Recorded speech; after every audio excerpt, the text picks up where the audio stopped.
the latest tax records have shown the Prime Minister earned over £2 million last year, which amounted to over £500,000 in tax. Oh, yeah. Now, the documents revealed he paid an overall tax rate of 23% in the UK. Now, that's much lower than the top income rate that stands at 45%. And this all comes as the country is facing a cost of living crisis, of course.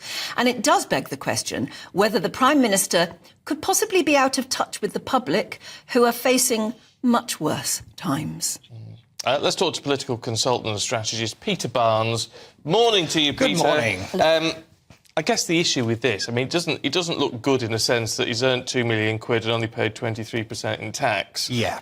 But it's not income in that sense, is it? Yeah, no, so this is the thing. It's a problem of optics, which has been Rishi Sunak's problem for quite some time on this issue. This is the second time he's released his tax returns. It's something he pledged to do when he was running to be Conservative Party leader. It was actually first done by David Cameron all the way back in 2016, when his family was caught up in one of the, I think it was the Panama or the Paradise Papers situation. And I understand why they've done it. I think it's to kind of get out ahead of it before the general election, because this has been a constant attack on Rishi Sunak, that he's a very wealthy man and that he is out of touch with the general public. It makes sense to me, but like I said, it's one of those kind of stories that it's not going to come out of it very well. This rate of tax? It's a particular sort of tax, isn't it? Yeah, from what I understand, it's one of those situations where I'm not an accountant, so I don't want to say something that's not technically accurate, but a lot of it seems to be a tax on the wealth that he's created on top of wealth, and this seems to be capital gains, and it seems to be a big sticking point for a lot of people who are saying that he hasn't earned this money. And I've noticed that his money has earned this money. I know a lot of more left-wing Labour MPs. I think Clive Lewis was on the BBC just the other day attacking Rishi Sunak on this issue, calling for a wealth tax, which the Labour Party in certain elements have been calling for quite some time. But I don't really see that happening. Even if Keir Starmer does get into number 10, I don't see a wealth tax coming, because let's be honest, Keir Starmer is also an incredibly wealthy man. This has always been my point with this particular debate, is if we want to talk about money and politics, let's talk about money and politics. It annoys me quite a lot when we just start bashing a particular person or bashing a particular party just because one person is richer than the other. Let's be honest.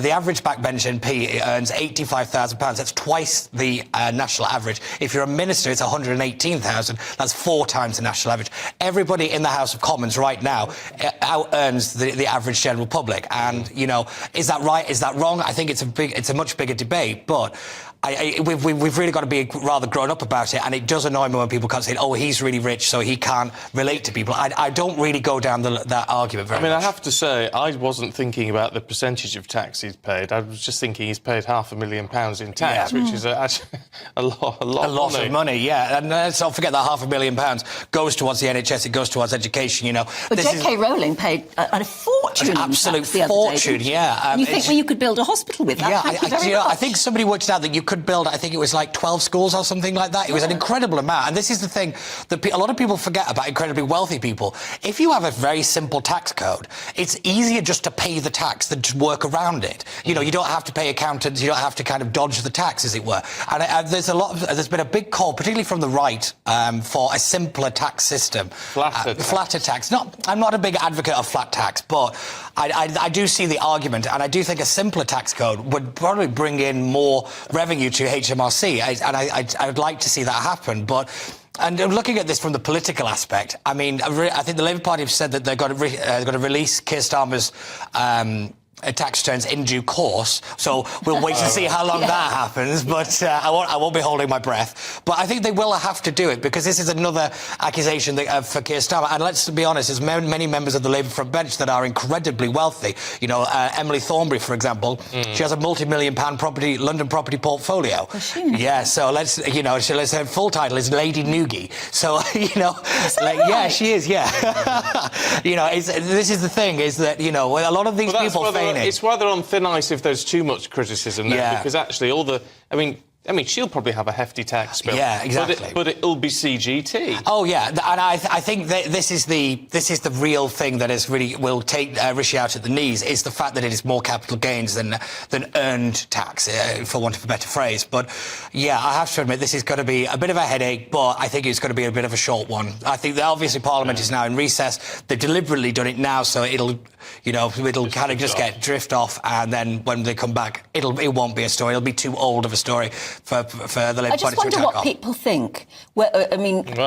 Well, yes, exactly. And when we've talked about Rishi Sunak's wealth before, a lot of our viewers have got in touch and said, don't bang somebody down for being wealthy, because, you know, why bash we all wealth? want to be Yeah, exactly. And I think a lot of people be. forget that Rishi Sunak is the son of immigrants into this country. They were pharmacists. Yeah. He worked incredibly hard. He managed to get into Goldman Sachs, not a particularly easy company to get into. And yes, he made a lot of money out of doing it.